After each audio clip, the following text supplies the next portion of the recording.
a través de las redes sociales del Colegio de Posgraduados, asimismo a los que se han dado cita hoy en el auditorio Berardo Aceves de esta casa de estudios. El día de hoy toca la presentación después de un receso de vacaciones de la doctora Natalia Palacio Rojas, quien es de formación microbióloga por parte de la Universidad de los Andes en Bogotá, Colombia, y tiene estudios doctorales en biología vegetal en la Universidad de East Anglia, en el Centro John Innes, en Norwich, Inglaterra. La doctora, antes de ingresar al doctorado, trabajó en la unidad de biotecnología del Centro Internacional de Agricultura Tropical, el CIAT, y en Agrebo, una empresa de Bayer. Hizo 2 postdoctorados en la Universidad de Dublín y en el Instituto Max Planck de Fisiología Vegetal Molecular en Alemania. Además, la doctora Natalia trabaja como especialista de calidad en el Centro Internacional de Mejoramiento de Maíz y Trigo, CIMIT, desde 2005. Actualmente es jefa de laboratorio de calidad y lidera la estrategia de investigación de calidad nutricional de maíz en el CIMIT. Tiene más de 60 artículos publicados en revistas arbitradas, 7 capítulos de libro, un libro y más de 10 revistas y folletos de ciencia. Se ha desempeñado como supervisora de 15 estudiantes de doctorado y 14 de maestría. Su principal área de trabajo es el desarrollo de germoplasma de maíz con alta calidad nutricional, incluyendo maíz de alta calidad proteica, maíz con alto contenido de zinc y alto contenido de provitamina A.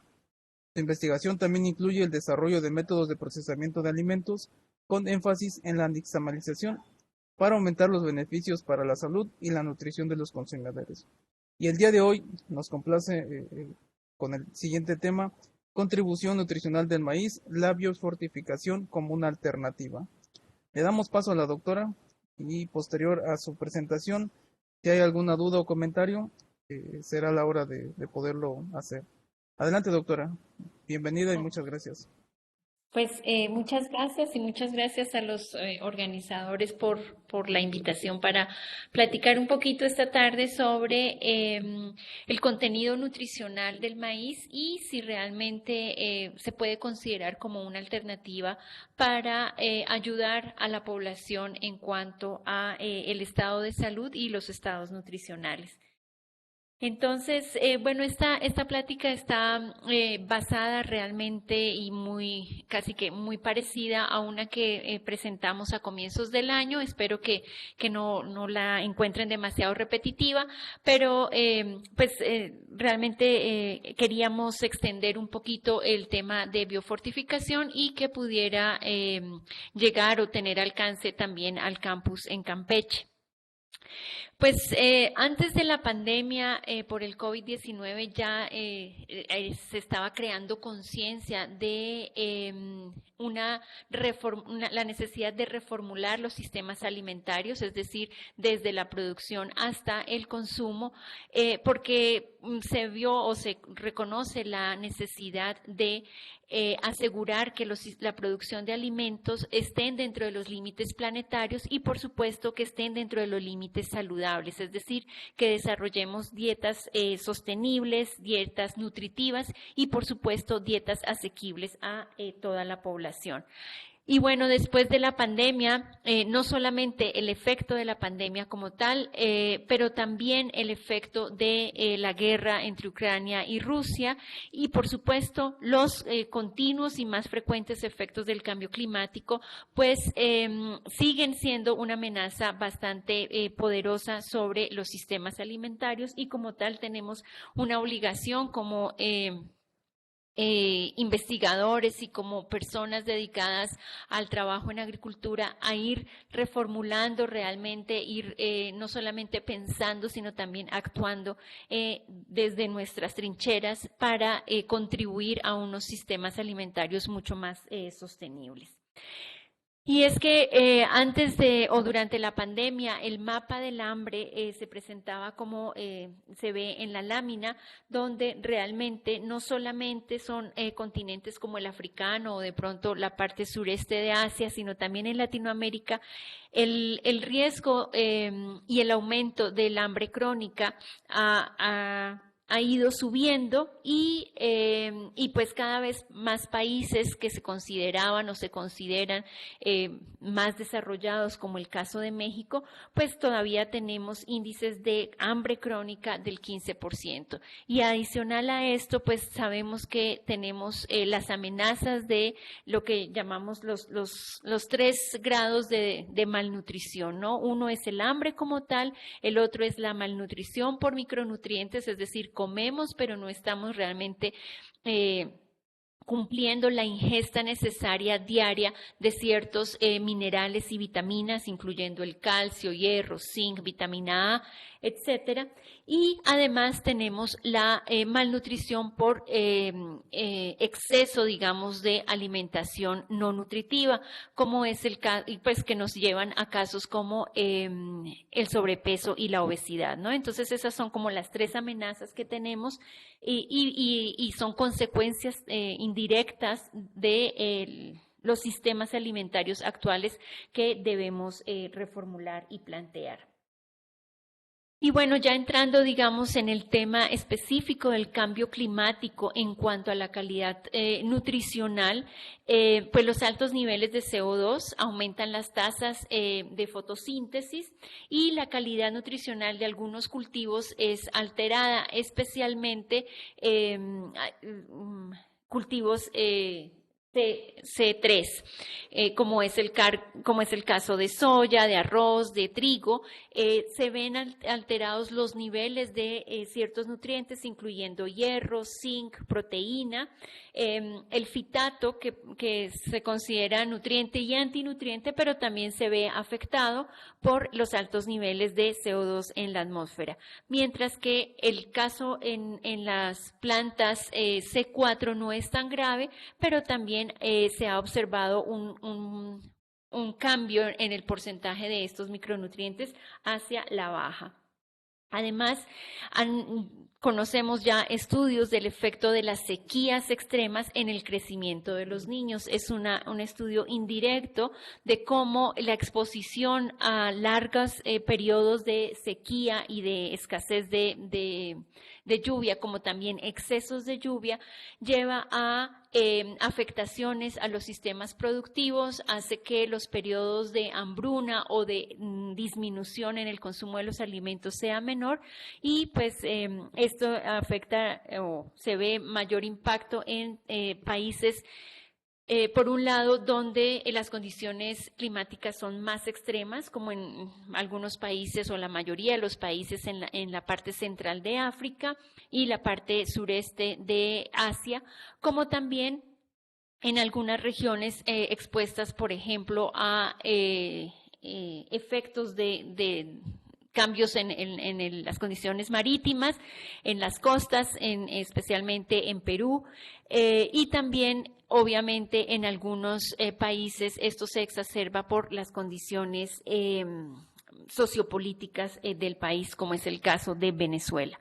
Entonces, pues, es una combinación entre las causas naturales, las causas sociales, las causas políticas, pero pues es algo que nos afecta a todos.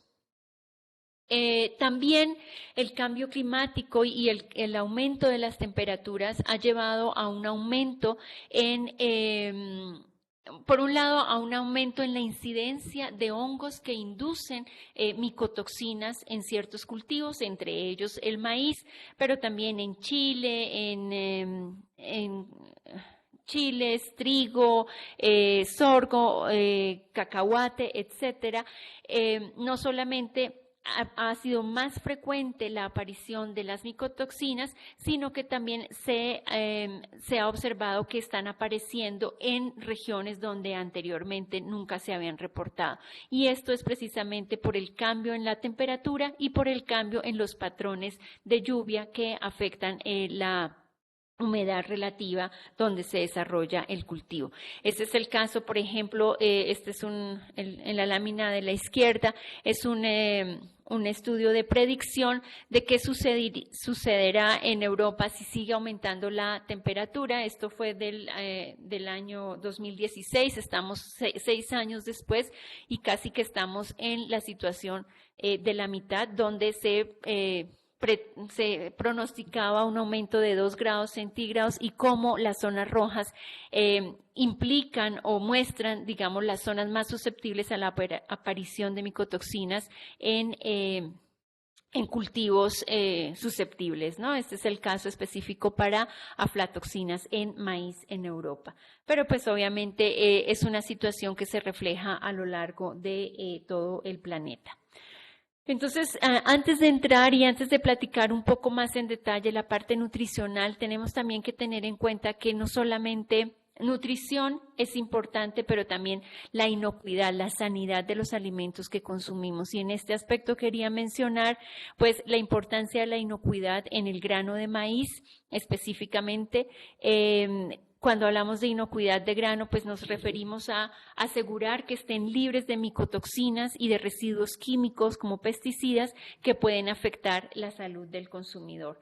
Y es que el cultivo de maíz es susceptible a diferentes tipos de hongos, entre ellos Fusarium, Penicillium, Aspergillus, que causan la producción o inducen la producción de micotoxinas, que son toxinas producidas por el hongo y que pueden ser dañinas tanto para los animales como para los humanos.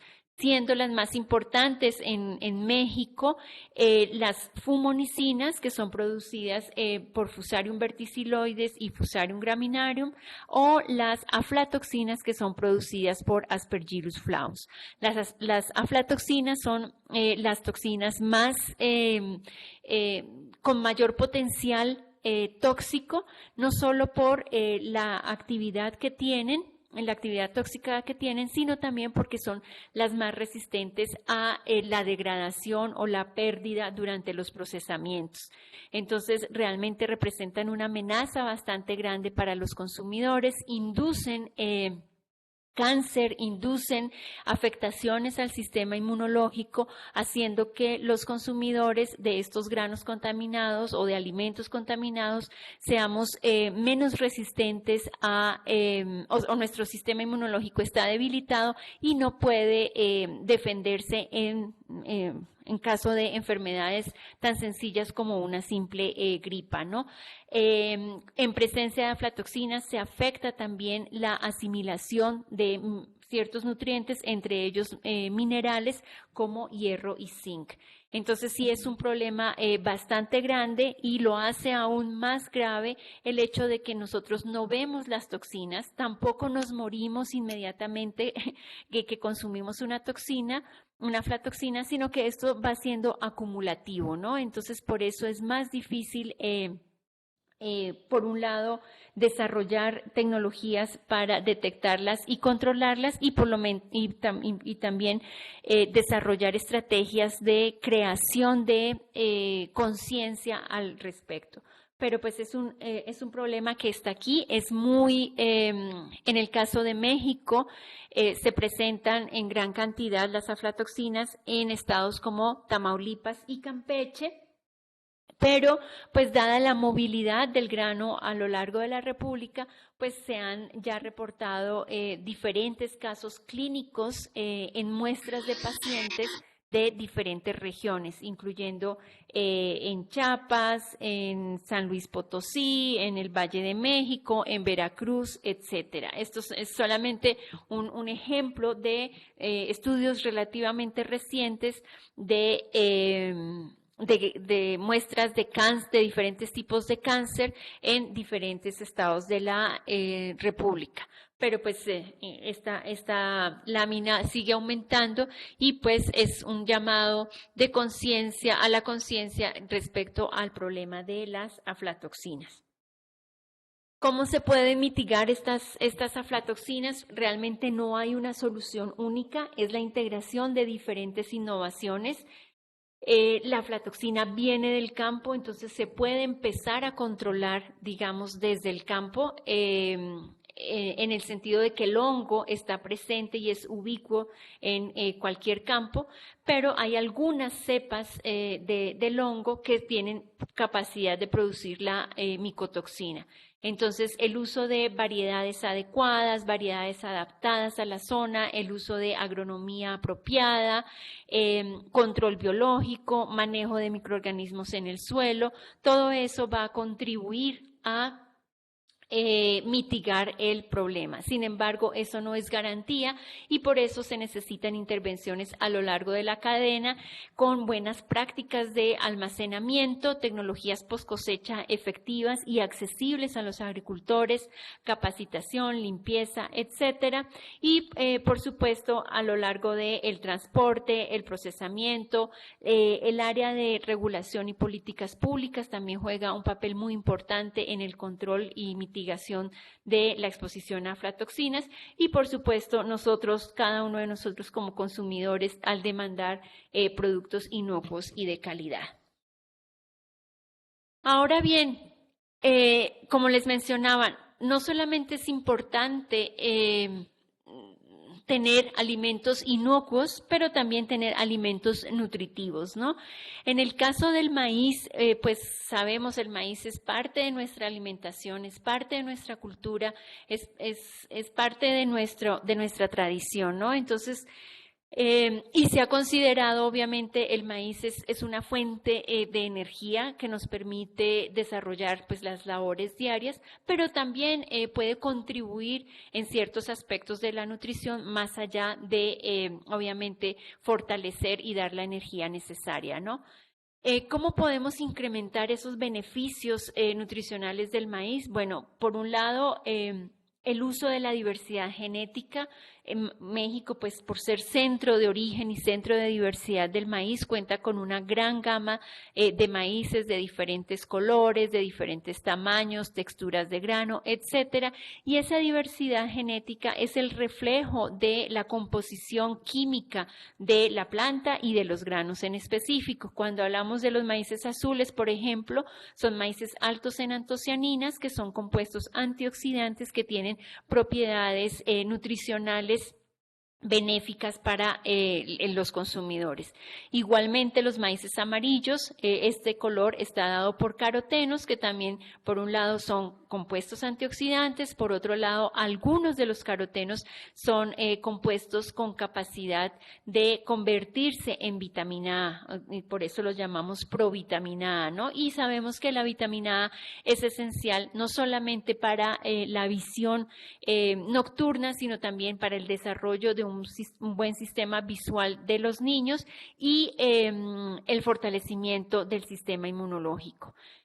En el caso, por ejemplo, de los maíces palomeros o los maíces pozoleros, que hacen parte de esa diversidad genética que encontramos en México, pues son fuente de fibra dietética que, como bien sabemos, es esencial para la salud del sistema digestivo.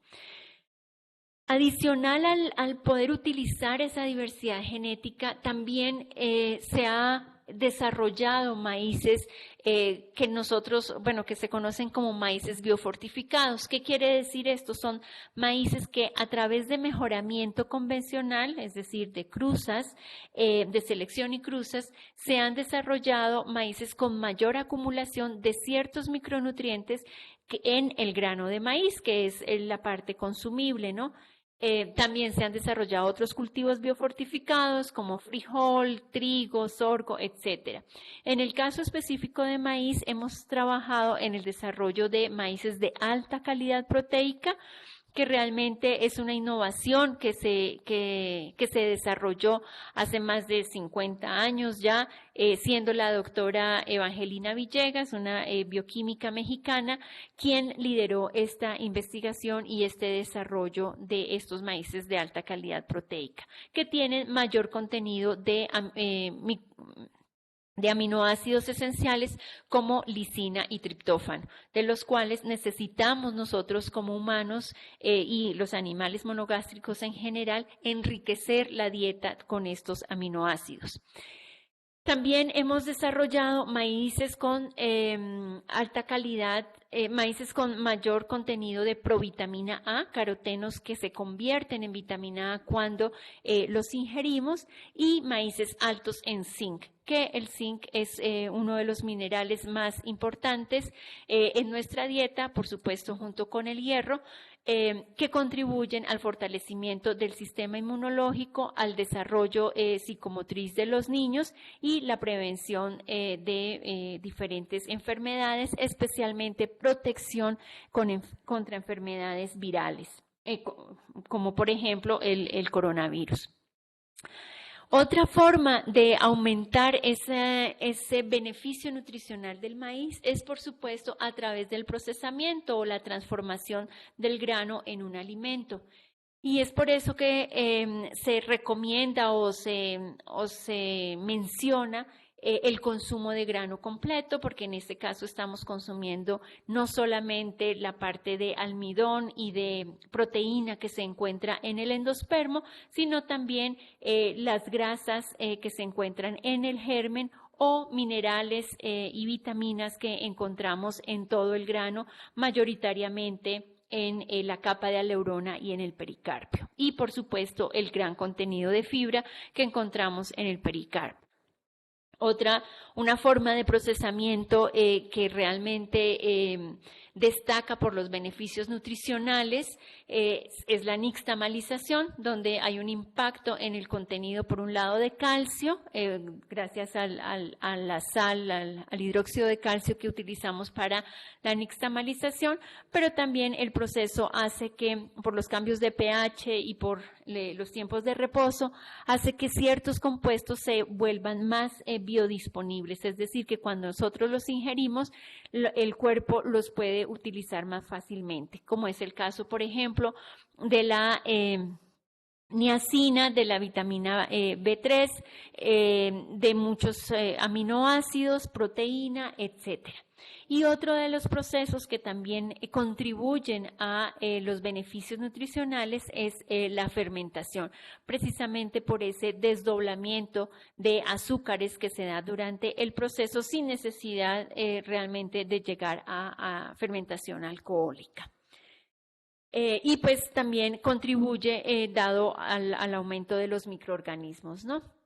Y otra de las alternativas para utilizar el maíz como una fuente nutricional es, por supuesto, el desarrollo de alimentos funcionales, donde podemos mezclar, reemplazar ciertas proporciones de la harina de maíz con otro tipo de harinas, y es el caso, pues están dando muchas mezclas que utilizamos harina de nopal, harina de amaranto, de avena, y así hacemos o de frijol, y así complementamos, digamos, los perfiles nutricionales del alimento final, y de nuevo, pues, el consumo del grano completo.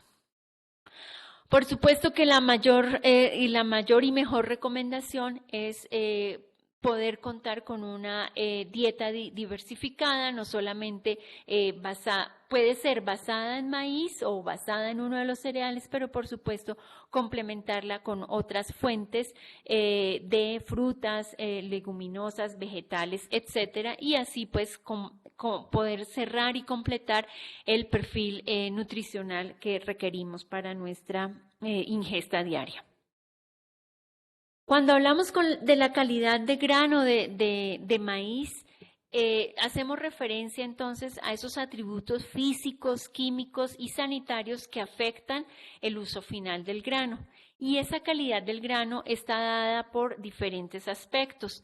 Una parte muy importante es el factor genético, ¿no? Depende de la variedad esa calidad, especialmente calidad física y calidad nutricional.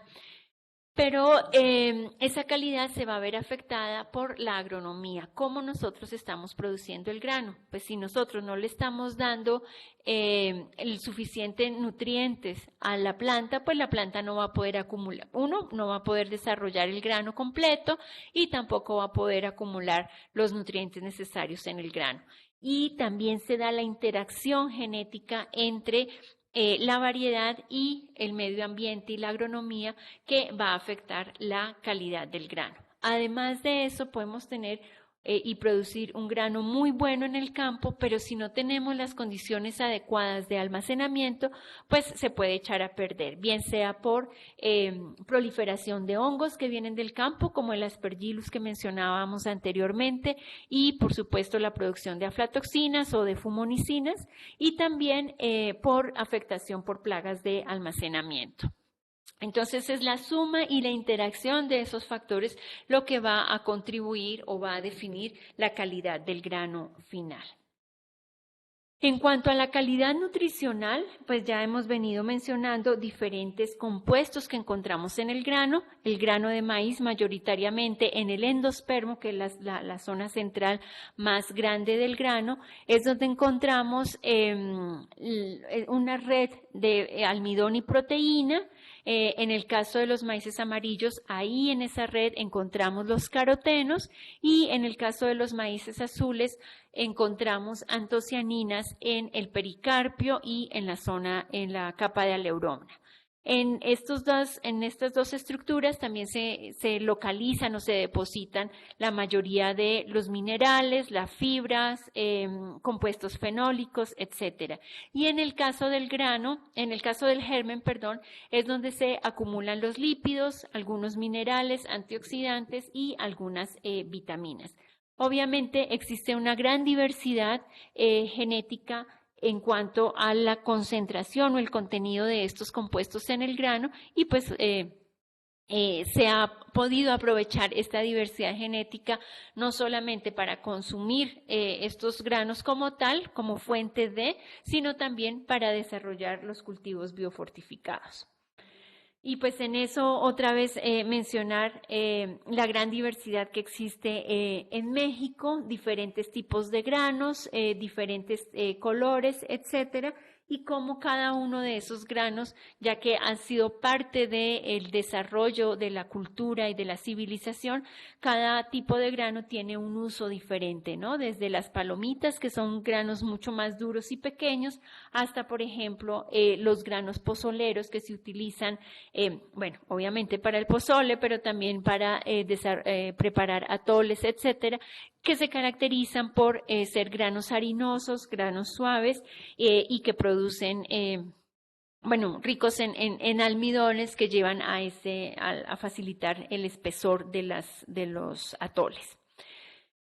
Recientemente, y este es un par de gráficas un poco complejas, pero solamente como para ilustrar la diversidad en cuanto a compuestos bioactivos o compuestos nutracéuticos del maíz. En este caso, en la gráfica de la izquierda está la diversidad en cuanto a compuestos fenólicos, y en la derecha está la diversidad en antocianinas en los granos de maíz. Y esto fue una revisión que hicieron colegas de la Universidad de Querétaro, donde no solamente monitorearon reportes en México, sino a lo largo del mundo, digamos, colecciones de diferentes partes del mundo, pero pues obviamente destaca en cada uno de los diferentes tipos de colores la representación de los granos o de los estudios mexicanos, ¿no? Donde cada circulito de color amarillo oscuro representan la variabilidad en el país, pues en México. Mencionar de nuevo el contenido de antocianinas en los maíces azules. Pues aquí en el laboratorio hemos desarrollado algunos estudios monitoreando esa diversidad que se encuentra en los maíces azules, dado también pues la importancia de las antocianinas como anticancerígenos, como antioxidantes y como antiinflamatorios. La ventaja es que, bueno, las antocianinas son relativamente estables, pero el problema es que, son estables en procesamiento, pero son solubles en agua, entonces se pueden también perder dependiendo del procesamiento que les damos para el producto final. Y bien, otro de los aspectos que les mencionaba era el tema de la agronomía, ¿no? La importancia de el cultivar el maíz o el impacto, digámoslo así mejor, de los suelos en la calidad nutricional del grano final, no solamente en maíz, pero en otros cereales. Este es un estudio de colegas de CIMMYT en Etiopía y en Malawi, donde monitorearon la concentración de diferentes minerales, incluyendo hierro, calcio, selenio y zinc, en diferentes cereales, entre ellos avena, millet, tef, trigo, maíz, arroz, sorgo, etcétera, y como dependiendo del tipo de suelo se da la diversidad o se observó un rango en la variabilidad de la concentración de estos minerales. Y pues esto dependía precisamente de la concentración de los minerales en el suelo donde se estaba cultivando, y en el mapa de la derecha es la implicación que tiene esto en cuanto a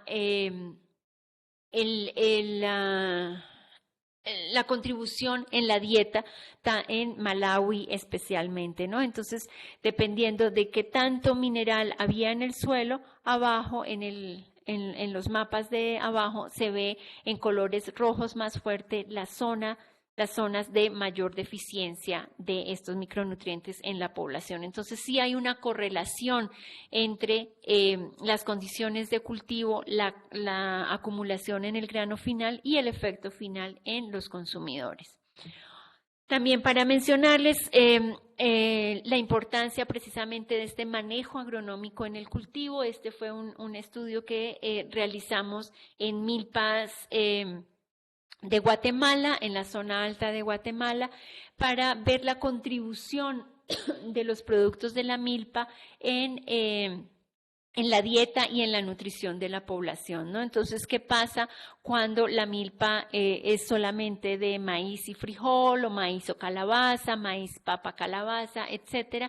Y donde hay una mayor contribución en términos de micronutrientes es cuando se combina, digámoslo así, maíz, papa o maíz, frijol y papa. ¿Por qué? Porque cada uno de estos cultivos está aportando diferentes nutrientes. En el caso específico de esta combinación maíz, frijol, papa, pues la papa es la fuente de vitamina C siempre y cuando la consumamos con la cáscara, mientras que el frijol obviamente es fuente de aminoácidos esenciales, fuente de minerales, y pues complementa las deficiencias, digamos, nutricionales que pueda tener el maíz. Y bueno, como les mencionaba, uno de los aspectos en los que hemos trabajado en CIMMYT ha sido el desarrollo de maíces biofortificados, es decir, maíces con mayor concentración de ciertos micronutrientes en el grano, y por supuesto, uno de los aspectos obviamente es que sean rendidores, ¿no? O sea, que no porque acumulan zinc no rindan, o sea, el agricultor no pueda cosechar suficiente grano, sino que realmente sean comparables y competitivos a otras variedades de maíz. El maíz QPM, como les decía, el maíz alto en calidad proteica, más de 50 años atrás que se han desarrollado, provitamina A más o menos hace 15 años, y el maíz alto en zinc, los primeros maíces se liberaron aproximadamente hace 8 años. El desarrollo de estos maíces biofortificados realmente implica una colaboración bastante grande, tanto interinstitucional como interdisciplinaria, porque pues sí, con mejoramiento de pronto se pueden desarrollar las variedades y pues enfocarnos en que sean variedades rendidoras y resilientes a las condiciones climáticas, pero el trabajar en colaboración con biólogos moleculares, con bioquímicos, ha hecho posible el acelerar ese desarrollo de los materiales, y pues esencial entender la dinámica con la agronomía, calidad de suelo, suelo, densidad de planta, etcétera. Y por supuesto, asegurar que esos granos van a tener un impacto, esos maíces, perdón, esa semilla va a tener un impacto y por lo tanto es importante asegurar un sistema de semillas de comercialización y de distribución. Al igual, obviamente, lo más importante es la selección por parte de los agricultores que tanto les interesa y para eso la parte social, digámoslo así, las ciencias sociales son parte esencial del desarrollo del producto y, por supuesto, la nutrición y tecnología de alimentos para asegurar que se desarrollan alimentos que son consumibles y que tienen un impacto en la población. Esto no se puede lograr tampoco si un esfuerzo en términos de comunicación, de educación y de promoción. Es así pues que hoy en día tenemos diferentes variedades de germoplasma que llamamos nosotros maíz nutricional, entre ellos, como les mencionaba, alto en zinc, que se ha desarrollado especialmente para Latinoamérica, donde se han liberado maíces en Guatemala, en Honduras, en El Salvador, en Colombia. Y maíces altos en provitamina A se han desarrollado especialmente para el África subsahariana, especialmente Kenia, Tanzania, Malawi, Zimbabue y Zambia. Y pues ha habido, por supuesto, lo que llamamos salpicón de esos maíces, han sido adoptados o al menos evaluados en otras regiones. ¿Cuáles son los criterios básicos para que este proceso de biofortificación sea exitoso? Bueno, pues por un lado, como les mencionaba, asegurar que la productividad del cultivo sea igual o mejor al maíz que normalmente crece o utiliza el agricultor, ¿no? Porque si no, no va a ser atractivo. Por supuesto que los niveles de aumento del micronutriente de interés pues debe ser significativo para que tenga un impacto nutricional en los consumidores y asegurar que ese micronutriente, ese aumento del micronutriente es estable y no que cambie por las condiciones, o sea, que cambie drásticamente según sean las condiciones de producción. Otro de los criterios es que esos micronutrientes sean biodisponibles, es decir, que al consumirlos realmente sean aprovechados por el organismo y por supuesto que deben ser aceptados por los consumidores y pues por toda la cadena de valor, ¿no? Porque si un procesador dice, no, a mí no me sirve porque es un grano demasiado suave o un grano demasiado fuerte, y el procesador puede llamarse ama de casa o puede ser la gran industria, pues obviamente que es importante tener en cuenta las demandas de calidad del grano de los procesadores y por supuesto de los consumidores. Ahora bien, en el caso específico donde hay más potencial, digamos, para México, es el tema de la biofortificación de maíz para mayores niveles de zinc. El zinc, como bien sabemos, lo toma la planta del suelo, no lo sintetiza, solamente lo absorbe y lo traslada hacia las diferentes partes de la planta, ¿no? Entonces, la heredabilidad es una heredabilidad moderada, es decir, que va a depender de las condiciones ambientales, pero una vez se fija o una vez se identifican aquellas variedades que tienen esa capacidad de acumular más zinc, pues así lo hacen independientemente de el suelo donde se produzcan. Obviamente que si el suelo es escaso y no hay fertilización con zinc en el desarrollo del cultivo, pues la planta no lo va a lograr, ¿verdad? Pero lo que es importante es que estas plantas que tienen esa capacidad de acumular el zinc lo van a hacer en cualquier situación donde haya el zinc disponible. Y es un carácter invisible, es decir, que nosotros al simple ojo no podemos decir es alto en zinc o no. Esa es una de las limitantes, digámoslo así. Sin embargo, pues caracterizando la diversidad genética, especialmente del banco de germoplasma con el que contamos acá en CIMMYT, se lograron identificar varias líneas élite de maíz con alto contenido de zinc y pues eso nos permitió desarrollar germoplasma, tanto variedades de polinización abierta como híbridos alto en zinc. Y los primeros híbridos altos en zinc se liberaron en Colombia en el 2017. Y de ahí en adelante, pues como les mencionaba, en Guatemala, Nicaragua, El Salvador, se han estado liberando estos materiales. El esquema de mejoramiento para el desarrollo de estos maíces, pues es básicamente pues es desarrollo de híbridos, donde nos hemos apoyado en tecnologías como los dobles haploides.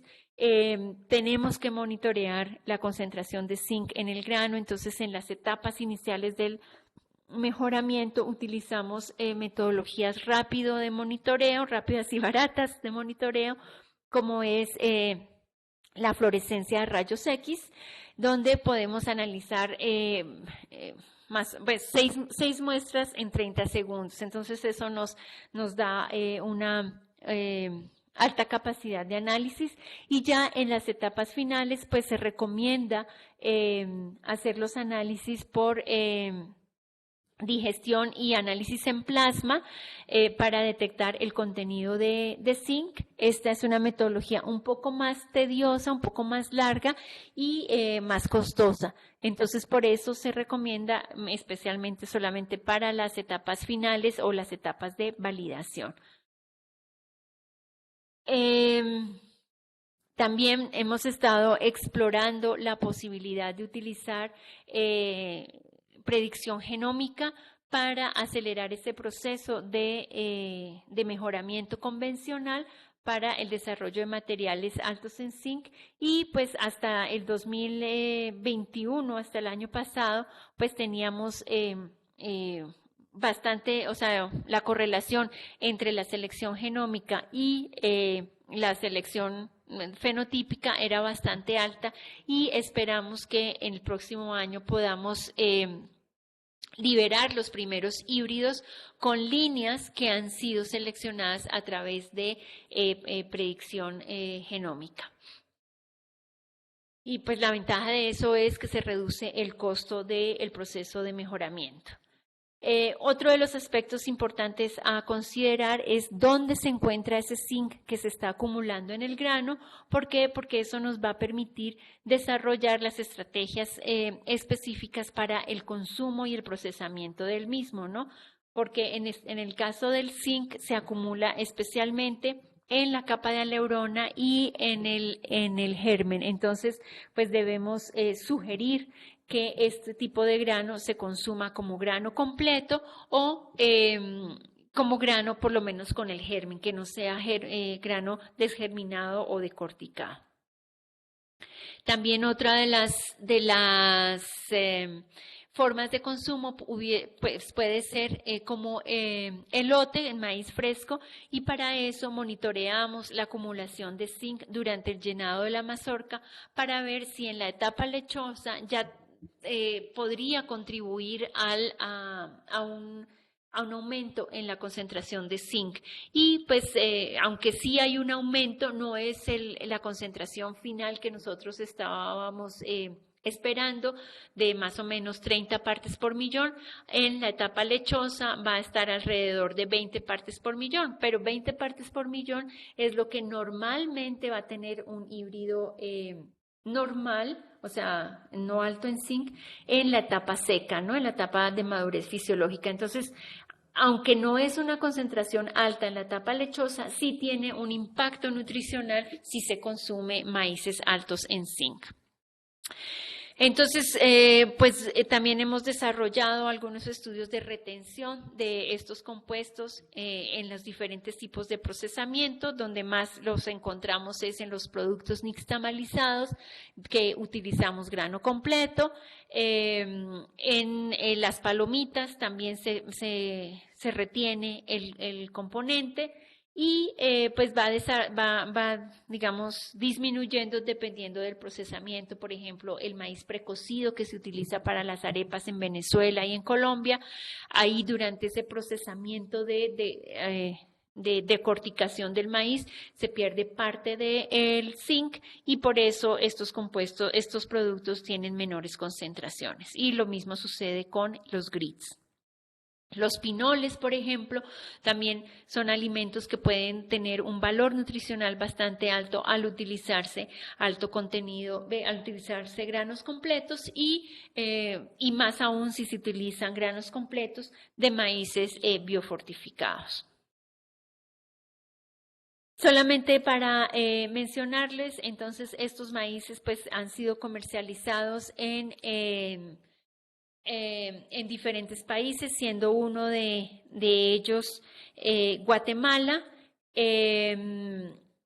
y ahí pues el trabajo ha sido liderado por Semilla Nueva, que es una ONG / compañía semillera que ha comercializado los maíces altos en zinc y en colaboración con el Instituto de Nutrición de Centroamérica y Panamá han elaborado dietas e intervenciones en la población, logrando demostrar el impacto nutricional de los del maíz en la dieta, ¿no? Esto simplemente es para ilustrar la aportación de zinc en la dieta normal guatemalteca y qué pasa si podemos desarrollar maíces altos en zinc, ¿no? O sea, en cualquiera de los casos hay una ventana de oportunidad hasta del 18% en mujeres embarazadas, es decir, que si aumentamos el contenido de zinc en ese consumo de maíz que se tiene o en otras fuentes, pues vamos realmente a cumplir con las necesidades fisiológicas de zinc, ¿no?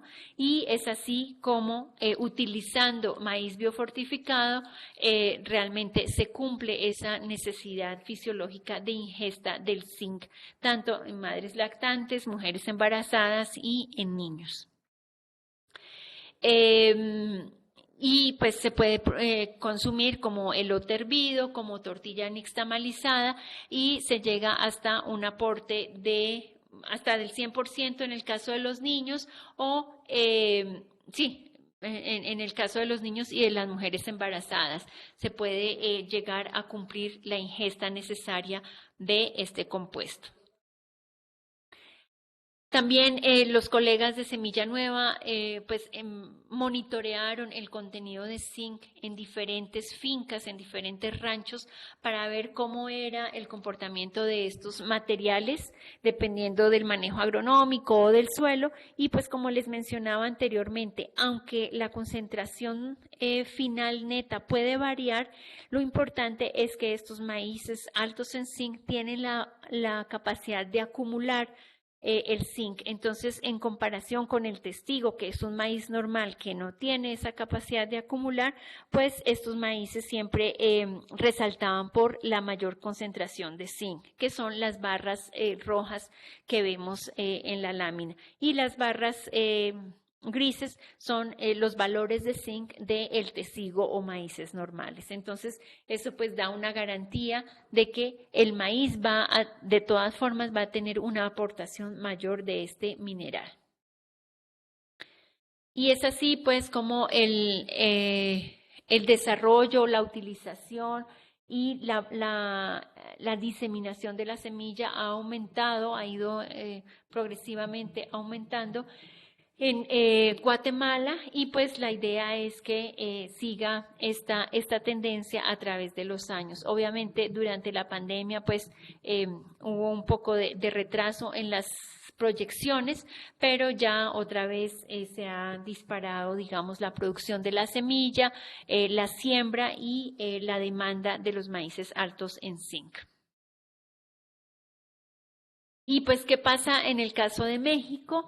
Este es un estudio ex ante, que llamamos, simplemente basado en las bases, valga la redundancia, en las bases de datos de, por un lado, deficiencia de zinc en la población en México, por otro lado, producción de maíz en México, y se tuvo también en cuenta algunos movimientos del maíz en México para identificar dónde sería una zona de mayor impacto nutricional si se cultivara y si se utilizaran maíces altos en zinc. Y en este mapa destacan especialmente Chiapas, Oaxaca, Guerrero, Puebla, Hidalgo y Zacatecas como estados donde el uso de este maíz biofortificado con zinc podría tener un alto impacto. En el caso de Campeche, pues el impacto sería medio, no solo o sea, también se tuvo en cuenta, digamos, otras fuentes de zinc que la gente utiliza en la dieta y pues el índice de producción y consumo de maíz. En el caso específico, por ejemplo, de Chiapas, pues el impacto sería bastante alto, especialmente porque pues es un país es una región del país que está bastante afectada en términos de pobreza, en términos de acceso a la alimentación y en términos de malnutrición. Aproximadamente el 30% de los niños sufren condiciones de malnutrición, como también tenemos un alto porcentaje de familias donde tenemos pues los dos extremos de la malnutrición. Por un lado, deficiencia de minerales y por otro lado, sobrepeso y obesidad. Pero pues está como el potencial para desarrollar estos maíces y comercializarlos en el país. Hasta el momento no hay ninguna empresa semillera que los esté comercializando, más ha sido que por cuestiones del desarrollo de los proyectos en los que hemos estado trabajando, los donantes, que ha sido básicamente la Fundación Bill Gates, el Banco Mundial, USAID, etcétera, el enfoque ha sido en países donde a nivel general hay mayor deficiencia de zinc. Sin embargo, pues también a lo largo de los años estas intervenciones han demostrado que eh, esta visualización global de la malnutrición por país no es muy representativa, porque pueda que a nivel promedio país no haya deficiencia de micronutrientes, pero si se va uno específicamente a los estados o a regiones, encuentra regiones con muy altas deficiencias, como es el caso de México. A nivel promedio país estamos muy bien, pero pues tenemos regiones como Chiapas, Guerrero, Veracruz, inclusive en Campeche, donde hay bastantes deficiencias de micronutrientes, ¿no? Entonces, esa es una de las razones por las cuales no se ha promovido y facilitado, digamos, el uso de estos maíces, pero pues son maíces que se han desarrollado aquí en México, que son adaptados a las condiciones tropicales de Centroamérica y, por supuesto, adaptados aquí en México. Entonces, es como cuestión de tener la infraestructura necesaria y el interés necesario que demande este tipo de maíces. Y pues hasta ahí, no sé si habrá tiempo para alguna pregunta o comentario. De todas formas, bueno, mi correo electrónico está disponible. Cualquier cosa, estamos a la orden. Muchas gracias. Muchas gracias, doctora Natalia. Una exposición bastante interesante. Vamos a dar paso a la ronda de preguntas. Para ello, daremos prioridad a los colegas que nos acompañan el día de hoy de manera virtual y después daremos paso a los colegas que nos acompañan de manera presencial. No sé si alguien tenga alguna pregunta. Sí, soy yo, el doctor Crescencio Castillo. Quisiera, bueno, ante todo, pues me parece un excelente trabajo felicitar a la doctora. Además que mencionó algo que me generó un poquito de duda. Mencionó heredabilidad moderada, influenciada por las condiciones climáticas. Y las condiciones climáticas no generan heredabilidad. La heredabilidad la pregunta es, ¿herencia simple? ¿Herencia poligénica? ¿Cuál es el tipo de herencia de esta característica si es que está determinada por los genes? Sí, es una herencia, bueno, sí, efectivamente, es una herencia poligénica que está Ok, afectada por las condiciones medioambientales, ¿no? Y más que todo es por las condiciones de minerales en el suelo. correcto, ma doctora. Sí, Eh, Muchas gracias, doctora. con mucho gusto. ¿Alguien más de los asistentes?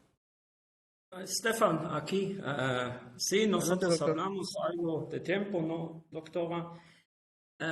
El zinc del maíz tiene también otros positivos efectos al maíz, porque si yo entiendo bien, una vez usted me explican, por ejemplo, el provitamina A, ustedes observan también, estos maíces tienen una mejor resistencia a aflatoxinas. Usted observan algo también en los maíces con alto nivel de zinc, tienen un otro efecto a la resistencia. Y Resistencias específicas no hemos observado. Obviamente, pues el zinc como mineral juega un papel importante en la fisiología de la planta y desarrollo de la planta, ¿no? Especialmente en la capacidad fotosintética de las hojas. Porque pues el zinc es un cofactor importante en diferentes reacciones químicas que se dan dentro de las células de la planta. Pero así como asociaciones específicas, como observamos, como bien lo menciona, el caso de los maíces altos en provitamina A, que hemos observado que tienen una mayor tolerancia al hongo que produce las aflatoxinas, eso no lo hemos observado y tampoco no lo hemos estudiado, pues, en el caso de los maíces altos en zinc. Eso lo estudiamos en los de maíces altos en provitamina A porque biológicamente e in vitro habían reportes de la tolerancia que inducía el beta-caroteno al crecimiento y la producción de aflatoxinas por Aspergillus in vitro. Entonces, por eso, pues dijimos, bueno, a ver qué pasa in vivo. Y efectivamente, los maíces altos en provitamina A resultaron menos contaminados de aflatoxinas que los maíces amarillos normales o inclusive los maíces blancos.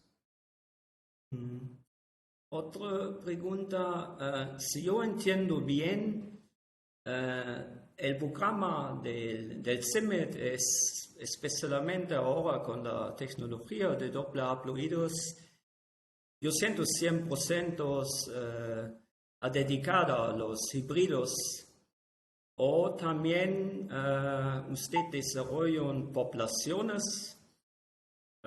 Si yo recuerdo bien, en el maíz azul, el CIMMYT trabaja también en poblaciones. Así Porque es, así realmente es. sabemos, ¿no? Con el híbridos la gente tiene comprar la semilla, ¿no? Esa es una cosa que hace semilla nueva en Guatemala, ¿no? Ellos se venden la semilla. Y eso también, no sé qué opinión tienen usted. También podría ser interesante a desarrollar poblaciones, o tal vez usted Sí. tienen. O su conclusión es falta de heterosis, es la diferencia en el rendimiento es tan alto o no tiene sentido a trabajar más con poblaciones. ¿Cómo No, somos con eso? efectivamente,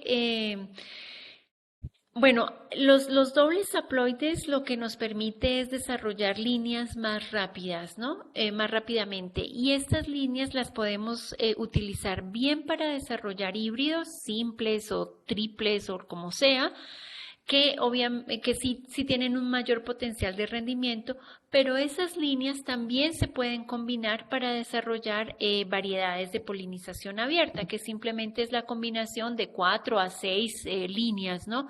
Entonces, si combinamos 4 o 6 líneas élite, pues podemos tener variedades de polinización abierta que son competitivas, ¿sí? Obviamente tienen mayor variabilidad, digamos, pero se pueden utilizar. Desafortunadamente, para las empresas semilleras, y vamos desde las chiquitas hasta las grandes, el mercado, o sea, el negocio de ellos es en la venta de semillas, entonces a ellos no les interesa comercializar variedades de polinización abierta. O sea, si vemos el catálogo de empresas semilleras nacionales, yo creo que son contadas con los dedos de la mano aquellas que todavía venden variedades de polinización abierta. La mayoría pues ya vende híbridos de diferentes combinaciones. Pero eso no quiere decir que no se puedan desarrollar. Yo realmente personalmente preferiría que desarrolláramos más variedades de polinización abierta, pero pues hay que llegar a un equilibrio en que el producto que se desarrolle realmente llegue al agricultor. Y pues para hacer eso, pues hay que pasar la parte de producción de semilla, que si la hace una institución pública, buenísima, y que llegue al agricultor, pero desafortunadamente pues digamos no existen en muchos países esos mecanismos para que se produzca la semilla y llegue al agricultor, y por eso las empresas semilleras ahí juegan un papel importante, ¿no? Sí, y el CIME trabaja en el poblaciones, en Open Population. Sí, de hecho, como bien mencionaste, tenemos poblaciones de maíces azules, tenemos poblaciones de maíces altos en zinc, y tenemos poblaciones también de maíces altos en carotenos, ¿no? De hecho, en Colombia, por ejemplo, lo primero que se liberó en cuanto a maíces altos en zinc fue una variedad de polinización abierta. Y después se liberó un híbrido. Y los dos se han estado comercializando bastante bien, pero eso fue gracias a que la empresa semillera allá, Maxi Semillas, estaba interesada en comercializar variedades de polinización abierta, ¿no? Pero los materiales están disponibles, y ya es cuestión de que una u otra empresa o el sector público se interese en reproducir ese material. Sí, tal vez con eso podemos algo hacer juntos, yo solo pienso aquí. Muchas gracias. Ok, perfecto, gracias. Gracias. A mí me gustaría hacer una pregunta. Juliana Padilla. Sí, adelante. Gracias. Adelante, doctora Juliana. Usted habló de que hicieron análisis de fluorescencia de rayos X para verificar las concentraciones en los materiales, y quisiera saber qué tiempo ocupó obtener una semilla biofortificada de estas que probaron en Guatemala, y cómo les ayudó la fluorescencia de rayos X. Dijo usted es mucho más rápido y es en un proceso, en un trabajo inicial o final, no le entendí. Sí. Esa es una parte, y la última es en relación que si la medición que ustedes hicieron de que sí estaban obteniendo zinc y que estaba repercutiendo en la nutrición de las personas en Guatemala, si eso es un índice de biodisponibilidad o si aparte hicieron análisis de biodisponibilidad del zinc incrementado. Gracias. Ok, sí, efectivamente, para el proceso de desarrollo de los materiales, normalmente para desarrollar cualquier material mejorado a nivel de híbrido o inclusive de variedades de polinización abierta, se puede llevar entre 5 y 7 años dependiendo de qué tan élite es el material del cual uno parte. En el caso de los maíces altos en zinc que se desarrollaron, contamos con la fortuna, por decirlo así, que cuando hicimos el primer monitoreo de los maíces, de las líneas, encontramos líneas élite y QPM, o sea, altas en aminoácidos esenciales, que también eran altas en zinc. Y como ya era material que se conocía, digamos, en cuanto a su capacidad, habilidad combinatoria, etcétera, pues fue mucho más fácil desarrollar las cruzas, ¿no? Y evaluar el contenido de zinc al final. Ahora, el XRF lo utilizamos en las etapas iniciales del mejoramiento. Entonces, cuando se hacen las primeras cruzas en etapa que llamamos S2, S3, es cuando hacemos el monitoreo con XRF porque son muchísimas líneas las que los mejoradores van generando. Hacemos el monitoreo del zinc, les decimos a los mejoradores, mira, de estas 200 líneas, 20, por decir algo, tienen alto contenido de zinc. Ellos corroboran esa información con la información agronómica en cuanto a susceptibilidad a enfermedades, en cuanto a arquitectura de la planta, etcétera, y van seleccionando aquellas líneas que cumplen todos los requisitos, digamos, que deben tener, tanto fenotípicamente, requisitos tanto en arquitectura de planta, habilidad en el campo y el contenido de zinc, y eso es los que van avanzando.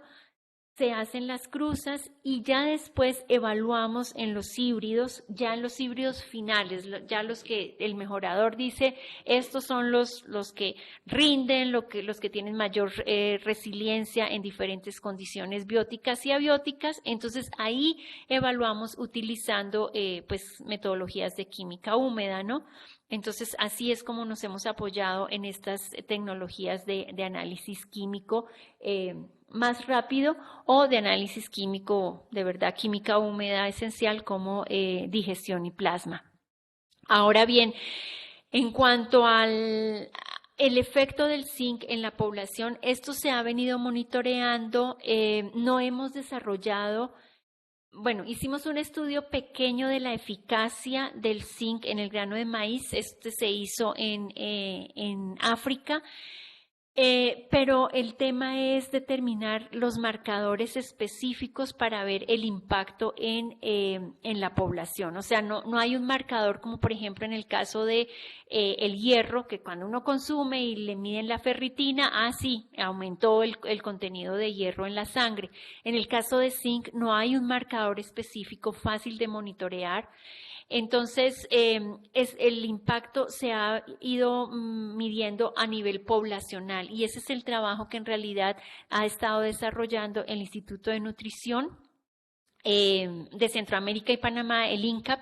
Ellos hacen estudios más a nivel poblacional, ¿no? Que aquellas poblaciones que consumen maíces biofortificados presentan un mejor desarrollo psicomotriz o mejor las medidas antropométricas han mejorado, etcétera, ¿no? Ese es el impacto que se ha ido monitoreando. Muchas gracias. Gracias, doctora. ¿Alguna otra pregunta que tengan los asistentes? Sí, perdón, quisiera preguntarle a la doctora sobre todo en las cuestiones económicas, en cuanto a rendimiento en los híbridos, ¿de qué rendimiento estaríamos hablando? Igual sería el caso de las variedades de polinización libre. Ese es por un lado. Y por otro, para el caso de la formación de híbridos, esas semilleras, para que esto sea negocio, las hembras o la hembra utilizada debe rendir en cantidad de semilla, porque si no, eso no es. Y quisiera saber qué rendimientos han tenido en el caso de las hembras, del material genético utilizado como hembra para que pudiera ser negocio el producir un híbrido con esas características muy interesantes. En el caso de los híbridos, los rendimientos están más o menos entre 7 y 9 toneladas por hectárea. Obviamente varían dependiendo del input, digamos, o de las condiciones de crecimiento, pero lo que sí es importante es que son competitivos con los maíces normales. pónganse en las Correcto. condiciones que se pongan, son competitivos con los maíces normales. Y esa, digamos, fue uno de los criterios esenciales para el desarrollo de esta nueva ola de maíces biofortificados, porque de pronto, como bien sabemos, ese fue uno de los errores con, digamos, de las lecciones aprendidas con el maíz alto en calidad proteica. Que muy contentos con el hecho de que tenían esta propiedad nutricional, pero no eran competitivos agronómicamente. Estos sí son competitivos agronómicamente, entonces están más o menos por ese orden. En el caso de las variedades de polinización abierta o libre, me tocaría corroborar el dato, pero yo creo que estamos hablando de entre 3 y 5 toneladas por hectárea. Cada híbrido que se libera ahora en años recientes se ha puesto mucho más énfasis en precisamente en estos estudios de sistemas de semilla. De hecho, tenemos un equipo que verifica realmente, como bien menciona el doctor, la productividad de la hembra, la sincronización de los progenitores, etcétera, para facilitar la producción de la semilla. No tengo el dato específico, pero lo podríamos averiguar, y lo que sí es que sí se garantiza obviamente que la hembra sea competitiva, ¿no? Ok, muchas gracias, doctora. Muchas gracias, doctora. Damos paso a los asistentes en el auditorio por si alguien tuviese alguna cuestión.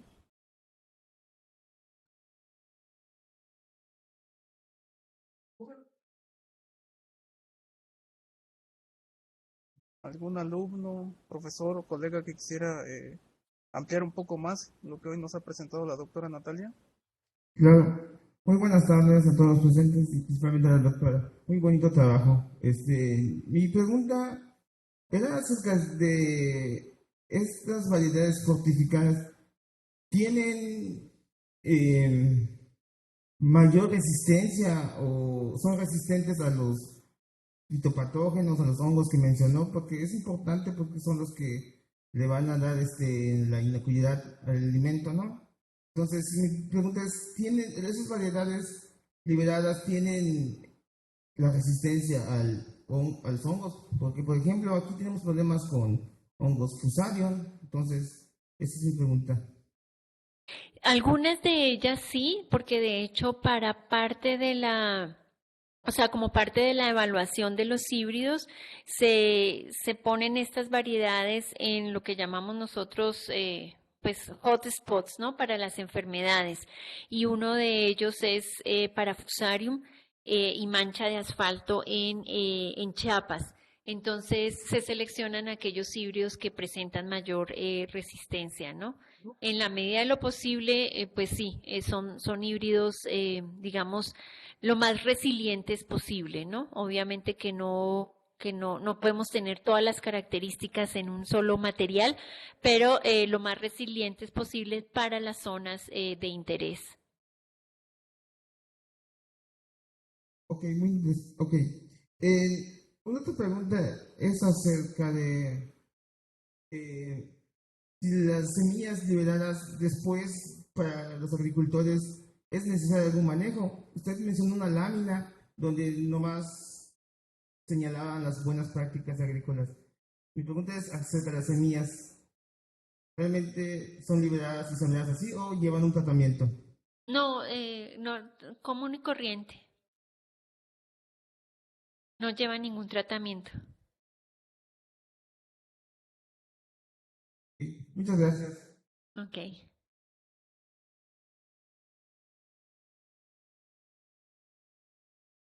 ¿Alguien más del público que quiera preguntar a la doctora Natalia?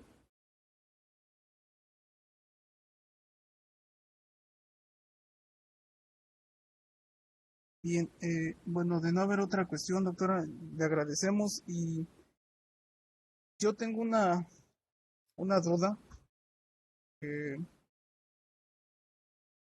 Mencionaba que la población mexicana tiene deficiencia de zinc, o más bien se ha detectado deficiencia de zinc en los estados del Pacífico, en Chiapas, Oaxaca, Guerrero, Puebla. por ahí escapaba un poquito Zacatecas. Eh, a mí me llamó bastante la atención porque es precisamente esa región donde se encuentra la mayor diversidad de las razas nativas que se cultivan en México, y de igual manera pues es donde se encuentra la población rural más amplia del país. ¿Hay algún factor al que se atribuya esto?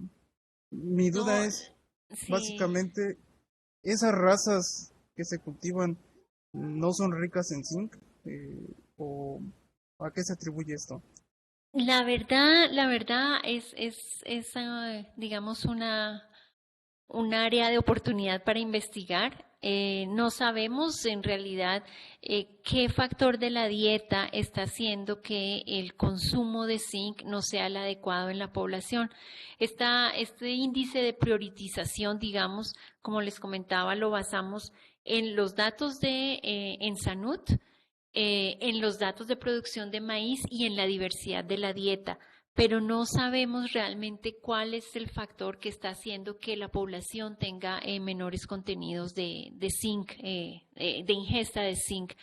Entonces sí valdría la pena, por ejemplo, monitorear los maíces más consumidos en la región y de pronto monitorear los suelos, ¿no? Cómo están los suelos en cuanto a contenido de minerales, que puede ser que sea también por eso, ¿no? Porque los suelos sean muy bajos en contenido de zinc y pues los cultivos generados allí pueda que sean deficientes, ¿no? Pero habría que monitorearlo. Muchas gracias, doctora. Le repito, me llamó bastante la atención porque pues se asocia la mayor diversidad de razas cultivadas para esas regiones, con la cantidad de población indígena, y curiosamente yo pensaría que no es que estén malnutridos, pero dado esto, pues sí hay una deficiencia de zinc. Como comenta, Ujú. puede ser una ventana de oportunidad para una investigación a futuro. Así Bien, es, así es. doctora, pues le agradecemos mucho, una charla bastante interesante. Normalmente terminamos en 1 hora, pero ahora se ha extendido 20 minutos más por la riqueza de la información que nos ha presentado. Y en este tenor, pues vamos a dar paso a la lectura de la constancia que le haremos llegar posteriormente de manera digital. Dice así: Colegio de Posgraduados Campus Campeche otorga la presente constancia a la doctora Natalia Palacios Rojas por haber presentado el seminario Contribución Nutricional del Maíz, la biofortificación como una alternativa, llevado a cabo el 25 de agosto del 2022 a través de la plataforma Blue Jeans del Colegio de Posgraduados. Firma para dar constancia el doctor Jesús Arriola Enríquez, encargado de los asuntos de la Subdirección de Investigación del Colegio de Posgraduados Campus Campeche. Pues muchas gracias, Muchísimas doctora, gracias. y esperamos poder colaborar con usted en un futuro. Con mucho gusto. Estamos ahí en contacto y muchas gracias por la invitación y por la asistencia. Al contrario, muchas gracias a usted y al doctor Ronick, que fue quien gestionó esta interesante charla. Finalmente, damos el siguiente aviso. Como, como parte de los seminarios, la próxima semana, pues estamos a 1 de septiembre, es un día de asueto, pero el 8 de septiembre continuamos con los seminarios. Toca la presentación del doctor Crescencio de la Cruz Castillo Aguilar, solo para conocimiento, y los esperamos el próximo 8 de septiembre. Un abrazo a todos, que tengan excelente tarde.